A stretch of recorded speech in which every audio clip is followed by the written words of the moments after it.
부동산 개발입니다. 부동산 개발에서는 부동산 개발의 위험과 타당성 분석하는 그런 주제가 있고요. 그 다음에 이제 민간 개발 방식이 있어요. 민간 개발 방식. 그나마 이 두 개가 좀 내용이 있는 거예요. 내용이. 다른 거는 이제 기타 용어 정리에 해당하는 거예요. 용어 정리. 잡다한 것이 많아요. 그리고 여기서도 거의 단어 뜻만 알면 되는 정도고, 그나마 내용이 있는 건 조금 이제 여기다 이렇게 보시면 돼요. 자, 제일 먼저, 부동산, 이용활동부터 나오는데, 이 부동산 이용활동은 중요도가 10분의 1이에요. 10분의 1. 그러니까 제 1절은 10분의 1이에요. 이거 어디까지 있어요? 370조까지 있죠. 자, 요거는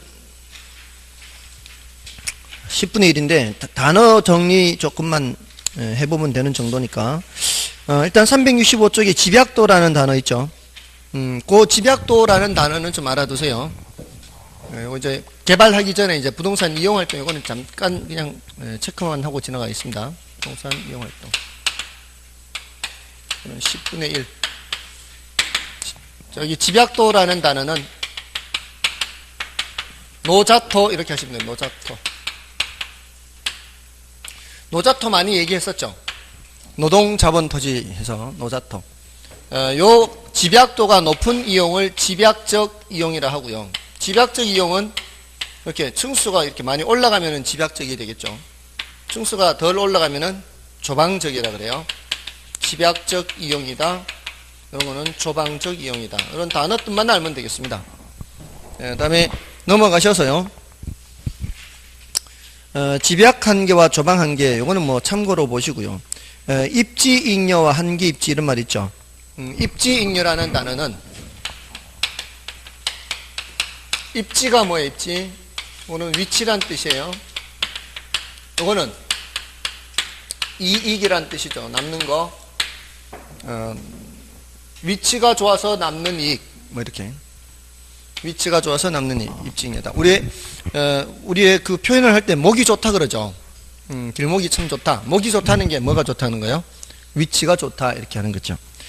다음에 직주 분리와 직주 접근. 한계 입지는 여러분이 보시고요. 직주 분리와 직주 접근. 요거는 그래도 조금 다른 것보다는 중요도가 높다 보시면 돼요. 직주 분리, 직주 접근. 자, 직장과 주거지가 분리되는 현상, 직장과 주거지가 접근하는 현상. 그 원인은 직주 분리는 도심의 고집가요. 땅값이 비싸죠. 그러면은 살기가 좀 벅차고요.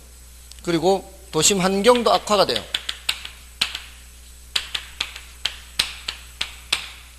그리고 교통이 발달해야 돼요. 교통이 발달하지 않으면은 외곽으로 나가더라도 들어올 수가 없죠. 교통이 발달해야 이제 외곽으로 나갈 수가 있는 거죠. 다음에 직주 접근. 자, 나갔던 사람들이 다시 들어오는 거예요. 그 이유가 뭐겠어요? 다들 나가서 들어오게 되면 안으로 들어올 때 교통 체증이 발생하죠. 교통 체증이 발생하면 그것도 막 엄청 불편하죠. 그리고 도심 환경이 또 개선이 돼요. 자, 이런 것 때문에 직주 접근 이런 현상이 나타나고요. 그 결과로서는 직주 분리의 결과는 사람들이 이제 바깥으로 나가게 되면은 밤이 되면 어떻게 해요? 밤이 되면은 빈마을이 돼요. 빈마을, 공동화. 그래서 텅텅 비죠. 도심은. 그리고 외곽은 어떻게 해요? 외곽은 침상도시. 잠만 자고 왔다 갔다 하죠. 그죠? 이런 현상이 나타나요. 다음에 직주 접근의 결과로는 도심으로 다시 들어온다는 얘기잖아요. 도심으로 들어오면은 도심이 재개발되면서 고층화 현상이 나타납니다. 안쪽에 토지는 한정되어 있는데 사람들이 오게 되면 이런 고층화 현상이 나타나는 거죠. 그래서 도시 회춘화 현상. 그러니까 낡았던 곳이 재개발이나 되면서 회춘화 현상이 나타나요. 회춘화 현상. 이런 현상이 나타날 수 있어요. 자, 그런 내용들입니다. 자, 이런 정도고요. 다음에 그 스프롤 현상 있죠. 스프롤은 도시가 무질서하게 확산되는 현상을 말해요. 도시가 무질서하게 확산된다. 그 원인은 뭘까요? 스프롤 현상의 원인. 위에 동그라미 1번에 그 무질서 확산되는 거고, 원인은 2번에 있죠. 개발도상국이나 저개발국의 도시기획의 부재 또는 부족이 그 원인이 됩니다. 그래서 스프롤 현상을 방지하기 위해서는 뭐를 지정해요? 개발 제한구역, 그린벨트죠. 이게 이제 스프롤 현상을 막기 위한 거죠. 자, 개발 제한구역을 지난번에 그 뜻을 말씀드린 적 있지 않나요? 공법에서 개발 제한구역이란 하면서 제가 어떻게 말씀을 드렸었죠? 도시의 무질서한 확산을 방지하고 했잖아요. 도시의 무질서한 확산을 방지하고, 그게 이제 스프롤 현상을 막는 거죠. 또 두 가지가 더 있었는데요. 도시민의 건강한 생활 환경을 보호하고, 또 마지막으로 국가 안전 보장상, 국방부 장관 요청에 의해서 이렇게 했었죠. 그 세 가지. 다음에 넘어가시면 스프롤 현상의 유형, 뭐 이거는 고밀도 연쇄개발 현상, 저밀도 연쇄개발 현상, 이런 것들은 적정한 수준보다 밀도가 높으면 고밀도, 적정한 수준보다 밀도가 낮으면 저밀도, 이렇게 되는 거고요. 비지적 현상, 이런 말 있죠. 네, 비지가 그 한자가 날비자 땅지자예요. 날비자 땅지자. 이게 이제 그 비지국이라는 게 있거든요. 먹는 비지국 말고요. 지금 갑자기 표정이 먹는 비지국 생각하는 표정이었어요. 이게 뭔가 하면은 어떤 나라가 있는데 그 나라 안에, 자, A라는 나라가 있는데 B라는 나라 안에 A 나라 땅이 또 있어요. 이렇게. 이런 나라를 비지국이라 그래요. 특히 이게 적국일 때 문제가 돼요. 적국일 때. 적국. 또 국이. 예전에 독일 있죠, 독일. 독일이 동독과 서독으로 나눠져 있죠. 그죠? 옛날에. 동독, 서독 있었죠. 베를린 장벽 무너졌잖아요. 동베를린, 서베를린 했잖아요. 그 동베를린, 서베를린 할 때 베를린이 어디 있었어요? 여기 이렇게? 아니에요. 베를린이 여기 있었어요. 베를린이 여기 있었다고요. 동독 땅 안에. 베를린시가. 그러면서 서베를린, 동베를린 이렇게 되는 거죠. 베를린 장벽이 여기 있었다고, 여기. 이 장벽이 무너진 게 아니고 이 장벽이 무너진 거야, 이게. 그러니까 사람들이 동베를린에서 서베를린 장벽 넘어가는 거죠. 저쪽 너머로. 서독 땅으로.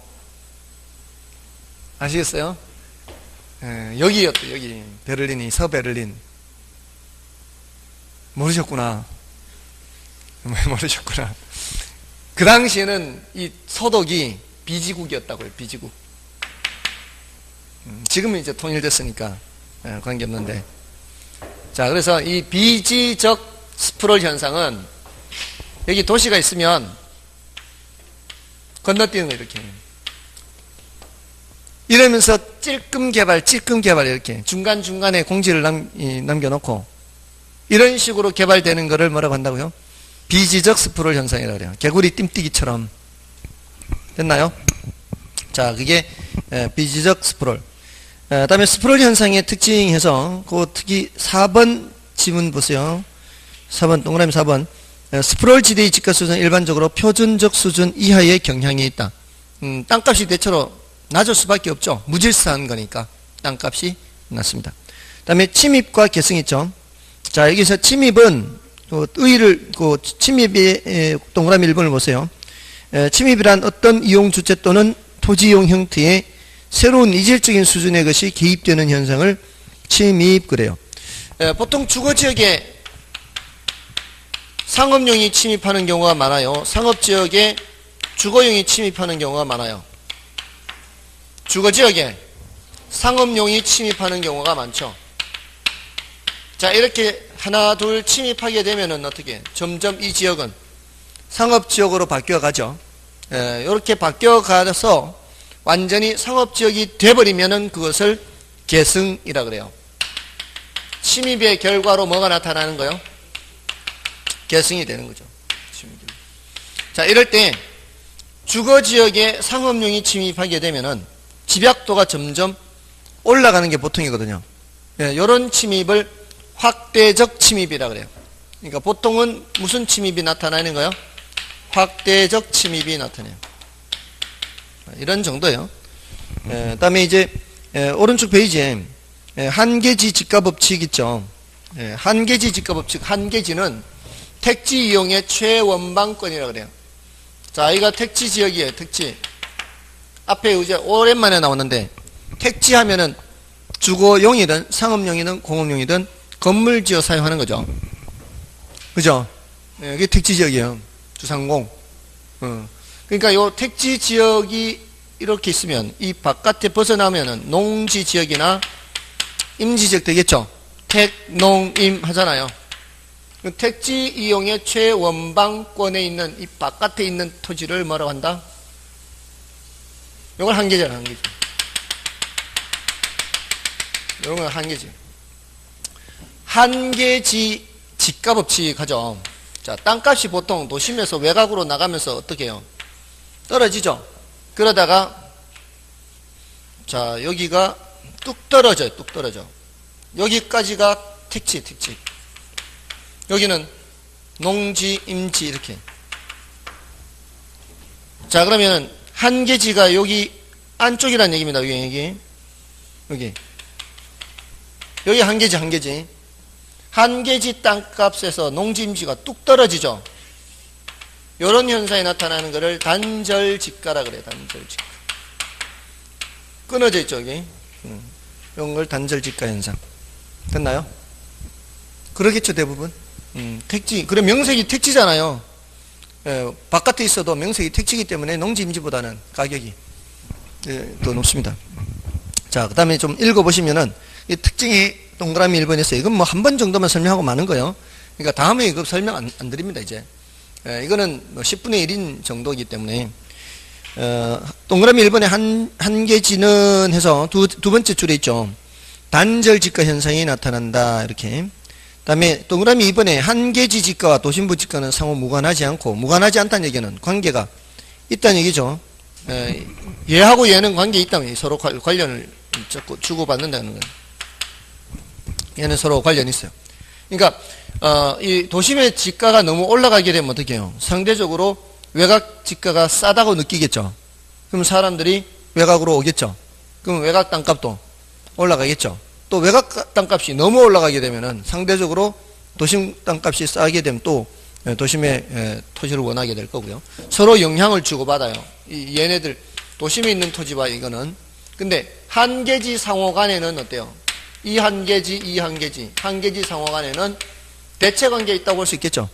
이거 아니면 이거 아니면 이거 이런 식으로 한계지 상호 간에는 대체 관계. 다음에 3번은 여러분이 봐주시고요. 3, 4번. 5번이 뭔가 하면 5번. 자가 한계지는 차가 한계지보다 택지용이 먼 거리로 연장된다. 자가는 자기 집이고요. 차가는 빌리는 집이에요. 자, 여러분들이 도심에 직장을 두고 이 출퇴근을 한다면은 빌린 집이라면은 집을 얻을 때는 굳이 먼 거리까지 가서 얻을 필요는 없죠. 자기 집이라면 멀어도 어쩔 수 없이 좀 다녀야 되겠지만, 그러니까 자기 집이 좀 더 멀리 떨어져 있다 이렇게 보시면 된다 이 말이에요. 그래서 자가가 차가보다는 더 먼 거리로 연장된다 이렇게. 다음에 그 밑에 지가 구배 현상이라는 거 있죠. 지가 구배 현상은 지가 기울기 현상 이렇게 하면 돼요. 지가 기울기 이렇게. 지가 기울기 현상, 지가 구배 현상이요. 여러분들 혹시 구배란 말 들어보셨어요? 어디서 들어보셨어요? 화장실. 예. 화장실에 이게 이제 기울기가 적당해야 돼요. 그래야 물이 잘 빠지죠. 예, 그리고 낙상도 없고. 너무 기울기가 너무 심해버리면은 약간만 미끄러워도 넘어지겠죠. 예, 그렇게 심한 기울기가 아니면서 수채구멍으로 기울기가 제대로 이렇게 잡혀 있어야죠. 안 그러면은 수채구멍은 저기인데 저기가 또 높아버리면 물이 안 빠질 거 아니에요. 예. 그때 구배가 잘 맞느냐 안 맞느냐 이렇게 얘기한다고요. 기울기가 잘 맞느냐 안 맞느냐 말이에요. 근데 이거는 국적 불명예의 단어예요.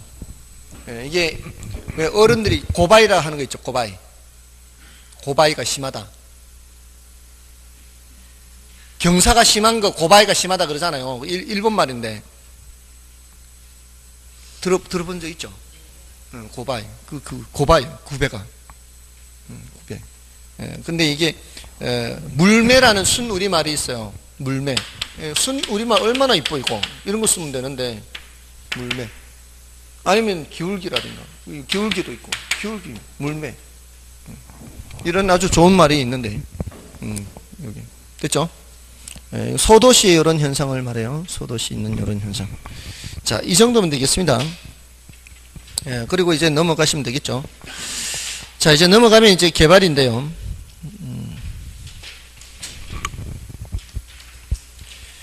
자, 부동산 개발에서는 이제 일단 앞에 단어를 좀 체크를 해보겠습니다. 372쪽에 부동산 개발의 개념을 하잖아요. 자, 여기서는 일단 조성에 의한 계량, 건축에 의한 계량, 자, 요 두 가지를 생각을 하시고요.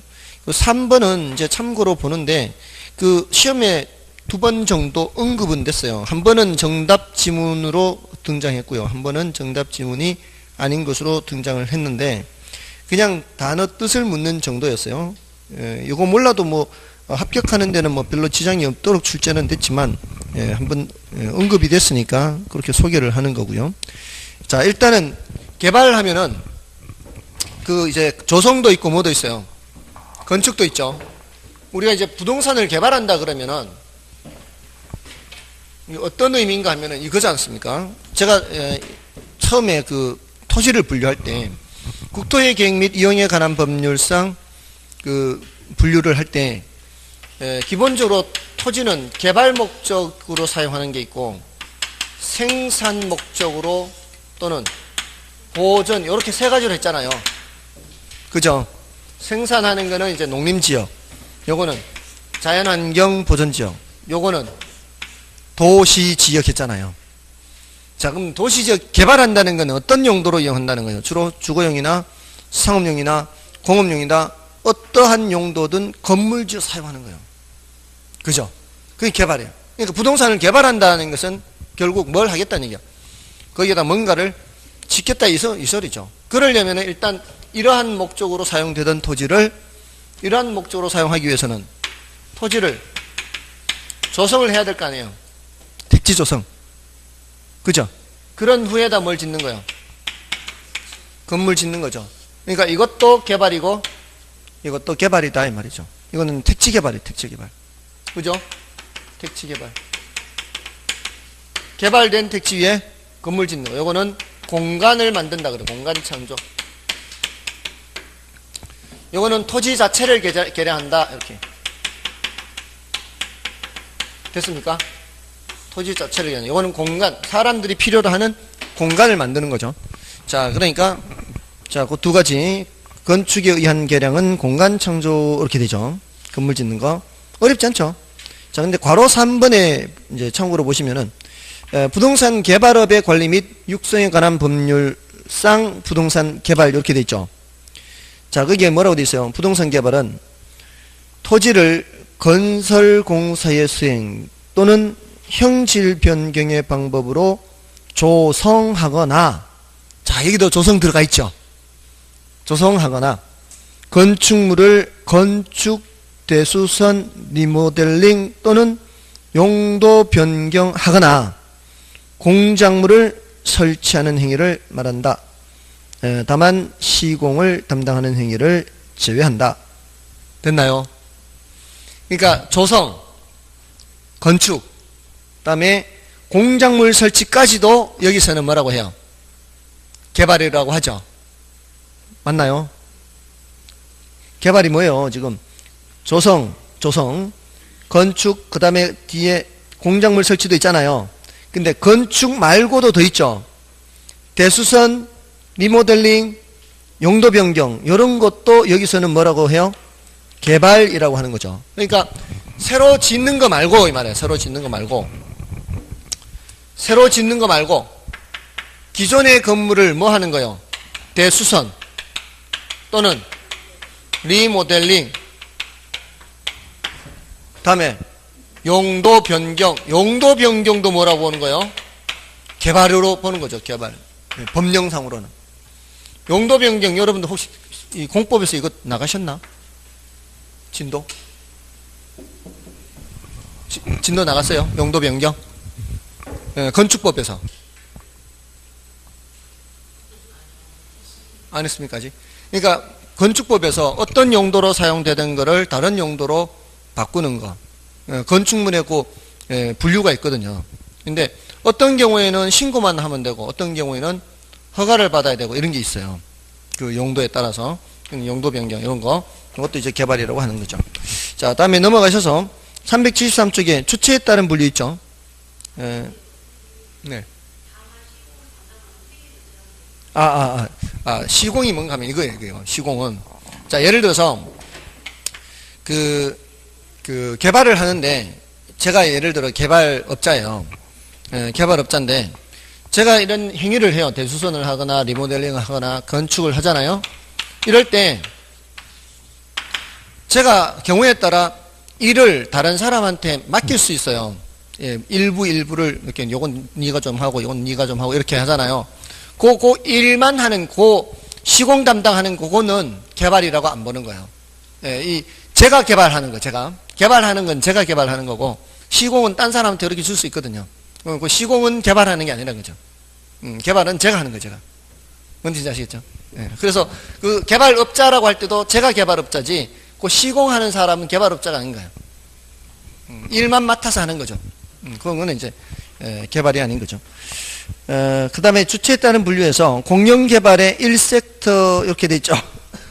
그거는 이제 정부가 개발하는 거는 1섹터. 특별한 것도 없어요. 넘어가시고요. 그 다음에 2섹터가 뭐 2섹터.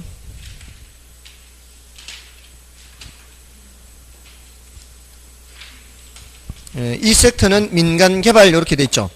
그 이제 1섹터는 그렇게 이제 일단 뜻만 알아두시고요. 나중에 좀 더 설명을 드릴 거고요. 이번에 이제 민간 개발은 제가 아까 말씀드렸듯이 몇 가지 좀 설명을 드려야 돼요. 그 좀 구별을 해야 되니까 이제 거기서 그 민간 개발의 유형의 자체 개발 사업 있죠. 그다음에 이제 오른쪽에 가시면은 등가 교환 공사비 대물 변제형 분양금 공사비 지급형, 그다음에 사업 위탁, 사업 수탁 방식, 토지 신탁 방식 여러 가지 있죠. 자, 여러 가지 이제 다양한데 이걸 좀 구별을 해야 돼요. 우리가 이제 개발을 하자면 토지도 있고 뭐도 있고 자금도 있고 노하우도 있어야 돼요. 세 가지. 토지, 자금, 노하우. 개발을 하려면 그러지 않겠어요? 자, 이 셋 모두 한 사람한테 있으면 어떻게?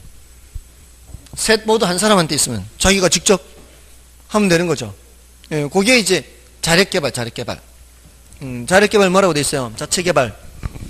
이거는 이 방식은 토지소유 사업 기획을 하고 직접 자금을 조달해서 건설을 시행하는 방식이 통상적으로 가장 많은 형태. 이렇게 돼 있죠. 됐나요? 자, 근데 거기에 건설은 나에 보시면 나의 둘째 줄에 건설은 토지 소유자가 직접 또는 직접 건축 또는 도급 발주하여 이렇게 하잖아요. 요때 도급 발주 요게 시공이에요, 시공. 도급 발주할 때 그 도급 발주가 내가 직접 개발을 하더라도 그 시공만큼은 다른 사람한테 맡겨서 그렇게 할 수 있다면 그래도 무슨 개발이다? 자체 개발이에요, 자체 개발. 아시겠죠? 그런 의미, 자체 개발. 자, 그럼 됐고요. 다음에 나머지는 이제 여러분이 좀 확인하시면 되고요. 여기서는 주로 이 뜻만 구별할 수 있을 정도면 돼요. 그러니까 등가 교환 방식 있죠. 자, 이제 등가 교환 방식은 이건 자체 개발이 아니고요. 함께 하는 거예요. 함께. 자, 요거 말고는 다 함께 하는 거예요. 자, 함께 한다는 거는 뭐가 부족하기 때문이겠죠. 한 사람한테 다 없는 거 이게. 한 사람한테 다 없어서 이렇게 하는데 대체로 개발업자가 여기까지 해요. 개발업자가 개발업자가 여기까지 여기 요 두 가지를 토지 소유자는 뭘 제공하고 토지 소유자는 토지를 제공하고 개발업자가 대체로 자금과 노하우를 투입을 하거든요. 등가 교환도 그런 측면이에요. 등가 교환은 토지 소유자 토지를 대고 그다음에 개발업자가 건축비를 대죠. 그러면 이제 개발을 했지 않습니까? 근데 이 토지 가액이 4억이에요. 건축비가 6억이에요. 그러면 이 사업 이제 시행을 한 후에 그 결과물을 몇 대 몇으로 나누는 거예요. 4대 6으로 나누는 거예요. 분양을 하게 되면 분양 수익금을 4대 6으로 나누거나 또는 이 면적을 몇 대 몇으로 나누거나 4대 6으로 나누거나 그래서 키워드는 등가 교환 방식의 키워드는 그 비율이란 단어예요. 비율. 등가 교환 방식은 비율에 기초하여 나눈다. 그러니까 몇 대 몇으로 나눈다. 이게 이제 키워드예요. 근데 밑에 공사비 대물 변제액은 뭐겠어요? 공사비에 해당하는 만큼을 뭐로 준다? 물건으로 준다. 이면 대물 변제액. 요 중에 몇 개를 준단 말이에요. 요 중에. 그러니까 요 4층까지는 당신이 가지세요. 이렇게. 그죠? 가능한 얘기죠.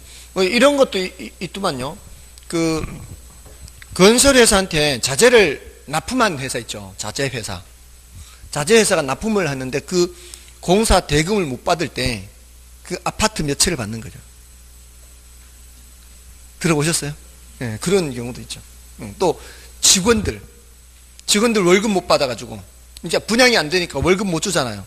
대신 뭘로 주는 거예요? 아파트로. 도대체 얼마나 월급을 밀리면 아파트를 줄까요? 몇 년 밀리는 거예요? 몇 년 밀리면은 뭐 차라리 아파트 받는 게 나을 수도 있죠. 받고 난 후에 또 가격이 올라갈 수도 있으니까.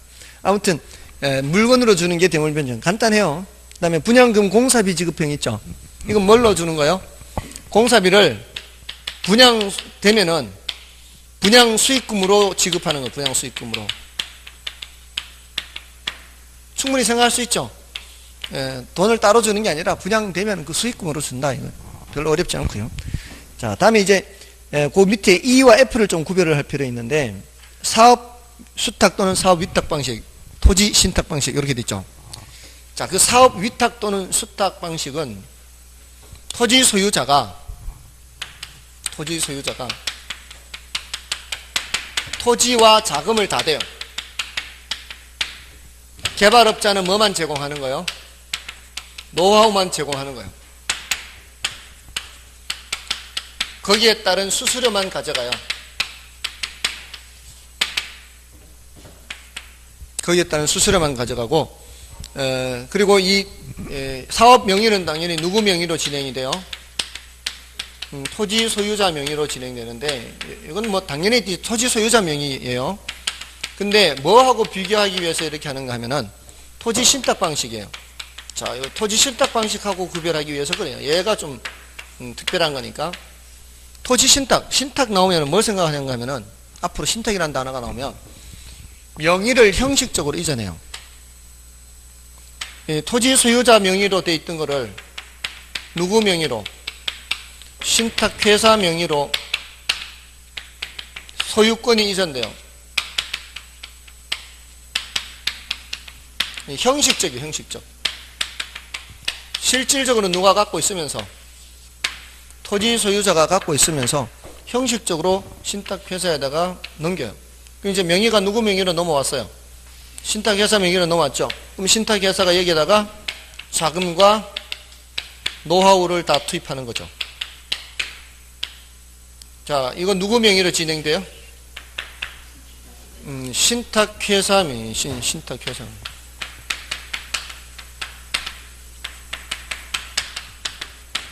신탁회사 명의로. 자, 그리고 개발되면 이제 자기네 수수료하고 이거 다 이제 회수를 하고 그리고 이제 토지를 돌려주는 거죠. 만약에 거기에 그 건물 같은 것이 있다면 그러면 그 공사비 같은 것도 거기에 해당하는 만큼을 다 회수를 해야 되겠죠. 뭐 저당 대출을 받든가 뭐 해서 그렇게 해서 돌려주는 거예요. 자, 이렇게 돌려줄 때에는 이제 분양형이 아닌 경우예요. 분양형. 개발하잖아요, 지금. 개발을 해서 분양을 해버리면은 각각이 다 구분 소유를 해서 분양받은 사람들이 가져갈 거 아니에요. 그럴 때는 수익금으로만 가는 거고, 다시 형식적으로 갔던 것이 다시 돌아올 때는 임대형의 경우.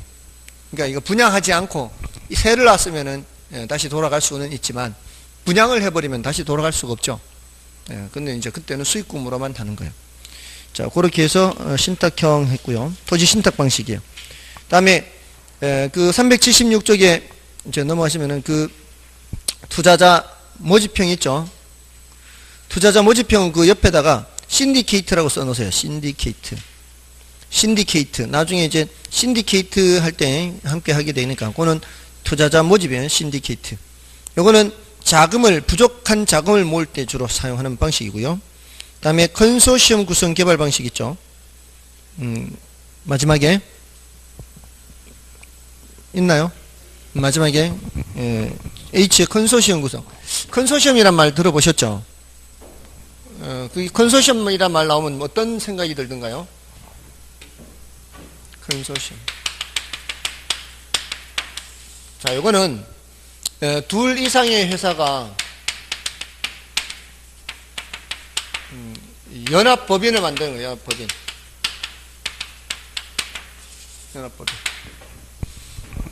그러니까 그걸 컨소시엄을 구성한다 그래요. 예를 들어서 어떤 회사는 설계를 잘해요. 어떤 회사는 시공을 잘하는 회사가 있어요. 이게 시공을 잘한다는 얘기는 하자가 별로 없다는 얘기예요. 부실이 별로 없어요. 하자가 별로 없어요. 그런 회사 있지 않습니까?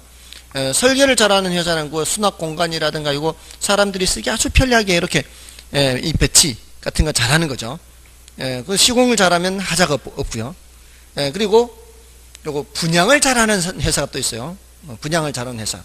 자, 이런 회사들이 힘을 합치는 거죠. 힘을 합쳐서 사업을 하는 거예요. 이럴 때 이제 컨소시엄을 구성한다 그래요. 이러면은 굉장히 성공 가능성이 높아질 수 있겠죠. 근데 반드시 그렇지는 않고요. 사공이 많으면 배가 산으로 가죠. 그런 단점이 있어요. 그러니까 좋은 것 같아도 안 좋은 점이 있는 거죠. 자, 그런 게 컨소시엄 구성 방식이에요.